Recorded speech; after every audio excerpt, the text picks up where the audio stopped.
Hello friends, welcome to my channel. Friends, जैसे कि आप सभी जानते हैं, हमने इस चैनल पर क्लास 12 फिजिक्स चालू कर दी है।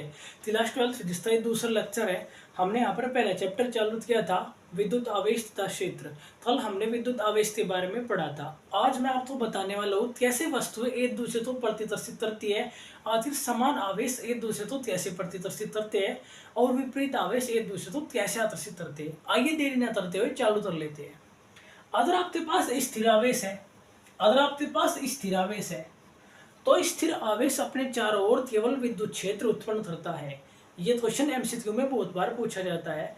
स्थिर आवेश अपने चारों ओर क्या क्या उत्पन्न करता है? स्थिर आवेश अपने चारों ओर केवल विद्युत क्षेत्र उत्पन्न करता है।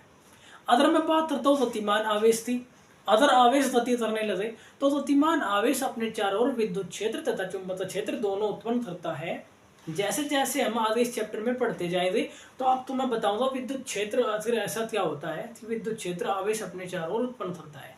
तो आपको ये बात याद रखनी है, स्थिर आवेश अपने चारों ओर, स्थिर आवेश अपने चारों ओर केवल विद्युत क्षेत्र उत्पन्न करता है, केवल विद्युत क्षेत्र उत्पन्न करता है, केवल विद्युत क्षेत्र उत्पन्न करता है, जबकि गतिमान आवेश अपने चारों ओर, जबकि गतिमान आवेश अपने चारों ओर विद्युत क्षेत्र तथा चुंबकीय क्षेत्र दोनों उत्पन्न करता है। विद्युत क्षेत्र तथा चुंबकीय क्षेत्र दोनों उत्पन्न करता है, तथा चुंबकीय क्षेत्र दोनों उत्पन्न करता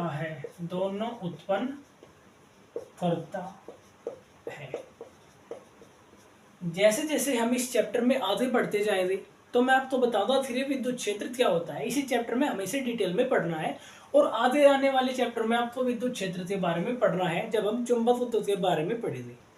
उम्मीद है मित्रों आपको ये समझ में आ गया होगा। अब हम देख लेते हैं आवेश के प्रकार। आवेश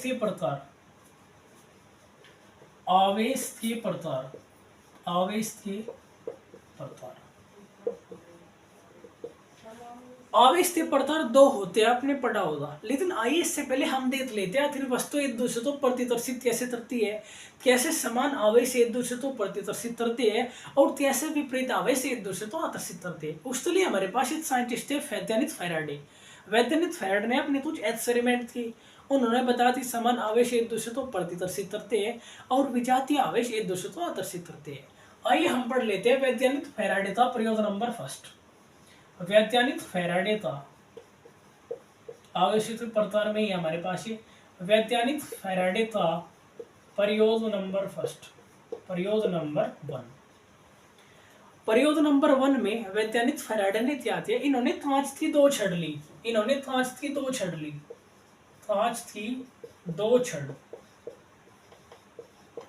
और इन्होंने ये लिया रेशम का कपड़ा। प्रयोग फर्स्ट में वैज्ञानिक फैराडे ने कांच की दो छड़ ली और रेशम का कपड़ा लिया। अब इन्होंने क्या किया? इन दोनों कांच की छड़ों को एक एक करके पहली कांच की छड़ ली। अब पहली कांच की छड़ तो इन्होंने रेशम से रगड़ा, तो रेशम से रगड़ने के पश्चात कांच की छड़ क्या हो जाती है? आवेशित हो जाती है। अब जो कांच की छड़ आवेशित हो गई, इन्होंने एक साइड में रख लिया। यहाँ पर मान लीजिए कांच की छड़ है, कांच की छड़,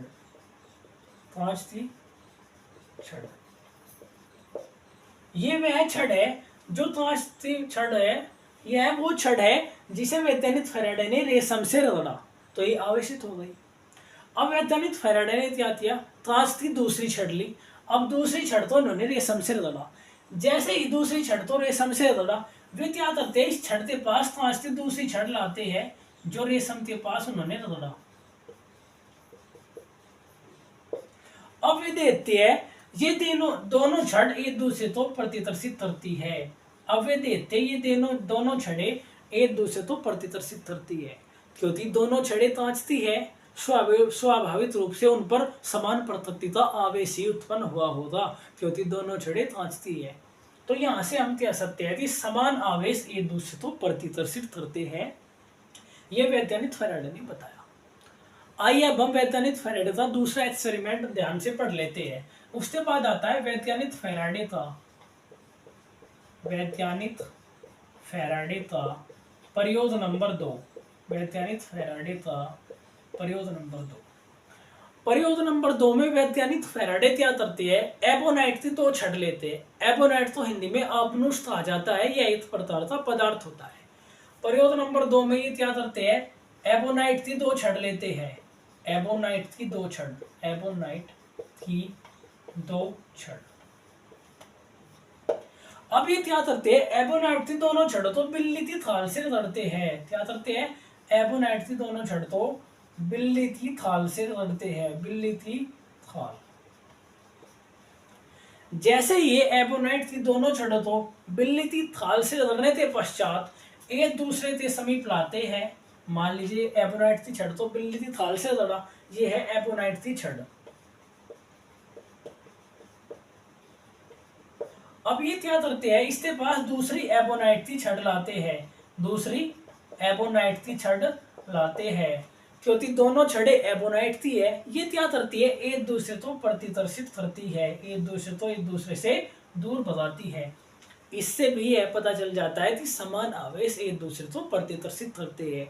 क्योंकि दोनों छड़े एबोनाइट की है तो स्वाभाविक रूप से उन पर समान प्रकृति का आवेश ही उत्पन्न हुआ होगा। इससे भी यह पता चलता है कि समान आवेश एक दूसरे को प्रतिकर्षित करते हैं। समझ पाए दोस्तों, आपसे पहले आज से पहले आपने शायद ना पढ़ा हो। तो अब क्या करते हैं, वैज्ञानिक फैराडे प्रयोग नंबर 3 उठाते हैं। इसके बाद क्या करते हैं, वैज्ञानिक फैराडे प्रयोग नंबर 3 उठाते हैं। अब देखते हैं वैज्ञानिक फैराडे का प्रयोग नंबर 3। वैज्ञानिक फैराडे का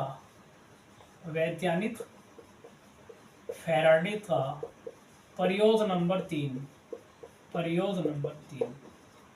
प्रयोग नंबर 3 में वैज्ञानिक फैराडे क्या करते हैं, ये पहले एक्सपेरिमेंट से कांच की छड़ उठाते हैं। इन्होंने इसमें लिए तो कांच की छड़। प्रयोग नंबर 3 में पहले एक्सपेरिमेंट से कांच की छड़ उठाते हैं और दूसरे एक्सपेरिमेंट से एबोनाइट की छड़ उठाते हैं। कांच की छड़ और एबोनाइट की छड़। अब ये क्या करते हैं, कांच की छड़ तो एबोनाइट की छड़ से रगड़ते हैं। जैसे ये कांच की छड़ तो एबोनाइट की छड़ से रगड़ते हैं तो ये देखते हैं कि दोनों छड़े एक दूसरे को आकर्षित करती है। दोनों छड़े एक दूसरे को आकर्षित करती है क्योंकि दोनों छड़े विपरीत है, अर्थात उन पर विपरीत प्रकृति का आवेश ही उत्पन्न हुआ होगा। यहाँ से यह पता चलता है तीसरे प्रयोग से कि विजातीय आवेश एक दूसरे को आकर्षित करते हैं। समझ रहे हो दोस्तों, उम्मीद है आपको यहाँ तक समझ में आ गया होगा। अब इसके बाद क्या होता है, इसके बाद डॉक्टर बेंजामिन फ्रैंकलिन आते हैं। इसके बाद क्या होता है, डॉक्टर बेंजामिन फ्रैंकलिन आते हैं। इसके बाद क्या होता है, इसके बाद डॉक्टर बेंजामिन फ्रैंकलिन आते हैं। डॉक्टर बेंजामिन फ्रैंकलिन डॉक्टर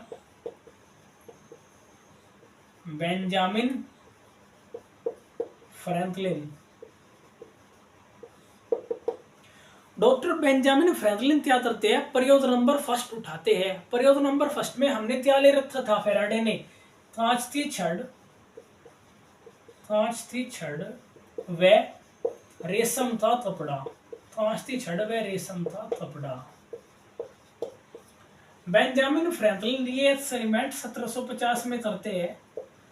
1750 में डॉक्टर बेंजामिन फ्रैंकलिन प्रयोग नंबर 1 उठाते हैं फैराडे का। इसमें क्या करते हैं, कांच की छड़ व रेशम का कपड़ा लेते हैं। अब ये क्या करती है, जैसे ही ये कांच की छड़ व रेशम के कपड़े तो आपस में रगड़ते हैं तो स्वर्णपत्र विद्युतदर्शी से यह पाते हैं कि ये दोनों छड़ें आवेशित हो जाती है, अर्थात कांच की छड़ भी आवेशित हो जाती है और रेशम का कपड़ा भी आवेशित हो जाता है। ये इन्हें कैसे पता चला, जैसे ही इन्होंने रगड़ा और स्वर्णपत्र से इन्होंने चेक किया कि ये वस्तु आवेशित हो जाती है। लास्ट वीडियो में मैंने आपको स्वर्णपत्र के बारे में पढ़ा है, अगर आपने हमारी लास्ट वीडियो नहीं देखी आप वहां पर जाकर देख सकते हो। तो जैसे इन्होंने आपस में रगड़ा तो ये देखते हैं कि ये दोनों छड़ें आवेशित हो जाती है, इन दोनों छड़ों पर आवेश आ जाता है।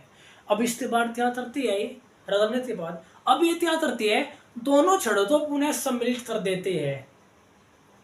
जैसा इन्होंने रगड़ा तो ये पाते थी वे आवेशित हो गई। अब उसके बाद क्या करते हैं, उन दोनों छड़ों को पुनः कंबाइन कर देते हैं, पुनः सम्मिलित कर देते हैं, तो वे देखते हैं कि आवेश शून्य हो गया। जब वे दोनों छड़ों को कंबाइन कर देते हैं तो वे देखते थे आवेश शून्य हो गया। अब आवेश शून्य हो गया, उन्होंने देखा कि अगर एक छड़ पर आवेश पॉजिटिव है और दूसरी छड़ पर आवेश नेगेटिव है, तभी तो इनका बीजगणित योग शून्य होगा, तभी तो इनको सम्मिलित करने पर आवेश शून्य हो जाएगा। इस आधार पर बेंजामिन फ्रैंकलिन ने बीजगणित योग के आधार पर आवेश को दो भागों में विभाजित किया, क्योंकि इन्होंने देखा जब हम एक दूसरे को रगड़ रहे थे तांस्ती छड़वे रेशम तो ये वस्तु आवेशित हो गई थी। जैसे ही वे पुनः सम्मिलित करते हैं तो आवेश शून्य हो जाता है। उन्होंने सोचा कि जब एक वस्तु पर धनावेश रहा होगा दूसरी पर ऋणावेश, तभी तो वे शून्य हो गया होगा उनका बीजगणित योग। इस आधार पर डॉक्टर बेंजामिन फ्रैंकलिन ने आवेश को दो भागों में बांटा। इनके अनुसार आवेश दो प्रकार के होते हैं, धनावेश व ऋणावेश, तथा इनके अनुसार कांच की छड़ पर उत्पन्न आवेश तो धनावेश व रेशम की छड़ पर उत्पन्न आवेश तो ऋणावेश था आ गया, व एबोनाइट की छड़ पर उत्पन्न आवेश तो ऋणावेश तथा बिल्ली की थाल पर उत्पन्न आवेश तो धनावेश था आ गया डॉक्टर बेंजामिन फ्रैंकलिन के अनुसार। अतः हम कह सकते हैं आवेश दो प्रकार के होते हैं, आवेश दो प्रकार के होते हैं। जो बात मैंने अभी बोली उसे आप नोट भी कर सकते हैं। उसी प्रकार आवेश दो प्रकार के होते हैं डॉक्टर बेंजामिन फ्रैंकलिन के अनुसार। नंबर 1 धनावेश और नंबर 2 ऋणावेश। नंबर 1 धनावेश व नंबर 2 ऋणावेश। समझते ही होते दोस्तों। अब धनावेश क्या होता है? धनावेश वस्तु पर इलेक्ट्रॉन की कमी से उत्पन्न होता है। धनावेश के बारे में आपको क्या बात याद रखनी है, धनावेश वस्तु पर इलेक्ट्रॉन की कमी से उत्पन्न होता है। जब वस्तु पर इलेक्ट्रॉन की कमी हो जाती है तो न तो उस पर धनावेश बढ़ जाता है, तो इलेक्ट्रॉन की कमी के कारण वस्तु धनावेशित हो जाती है। धनावेश में क्या याद रखोगे, यह इलेक्ट्रॉन की कमी के कारण उत्पन्न होता है। यह इलेक्ट्रॉन की कमी के कारण, यह इलेक्ट्रॉन की कमी के कारण उत्पन्न होता है, उत्पन्न होता है। भाई जब वस्तु पर इलेक्ट्रॉन की कमी हो जाती है, जब वस्तु से इलेक्ट्रॉन बाहर आ रहे हैं, भाई इलेक्ट्रॉन का द्रव्यमान बाहर आ रहा है, तो इसमें क्या हो जाएगा, धनावेश में क्या हो जाएगा, धनावेश में द्रव्यमान में कमी हो जाएगी, क्योंकि वस्तु से इलेक्ट्रॉन बाहर आ रही है। जब इलेक्ट्रॉन बाहर आ रही है तो वस्तु से क्या होता जा रहा है, इलेक्ट्रॉन का द्रव्यमान घटता जा रहा है। अतः धनावेश में वस्तु के द्रव्यमान में कमी हो जाती है। इसमें वस्तु के द्रव्यमान में कमी हो जाती है, वस्तु के द्रव्यमान में कमी हो जाती है। अब हम देख लेते हैं ऋणावेश। अब हम देख लेते हैं ऋणावेश। यह इलेक्ट्रॉन की अधिकता के कारण उत्पन्न होता है। भाई जिस पर इलेक्ट्रॉन की अधिकता हो जाएगी अर्थात वहां पर ऋणावेश बढ़ जाएगा। यह इलेक्ट्रॉन की अधिकता के कारण उत्पन्न होता है। यह ऋणावेश में क्या लिख हो गया आप, यह इलेक्ट्रॉन की अधिकता के कारण, अधिकता के कारण उत्पन्न होता है, उत्पन्न होता है। अब जब वस्तु में इलेक्ट्रॉन की अधिकता हो गई अर्थात वस्तु में इलेक्ट्रॉन का द्रव्यमान बढ़ता जा रहा है, तो इसमें क्या होगा, ऋणावेश में वस्तु के द्रव्यमान में वृद्धि होती है, वस्तु के द्रव्यमान में वृद्धि होती है, वृद्धि होती है। तो आज तो ये वीडियो से आप पता चल गया होगा कि कैसे वस्तु एक दूसरे को आकर्षित करती है और कैसे विजातीय आवेश एक दूसरे को प्रतिकर्षित करते हैं। वीडियो अच्छी लगी हो तो वीडियो को लाइक कीजिएगा और चैनल पर नहीं हो तो चैनल को सब्सक्राइब जरूर कीजिएगा और इसे ज़्यादा से ज़्यादा शेयर कीजिएगा। Thank you so much.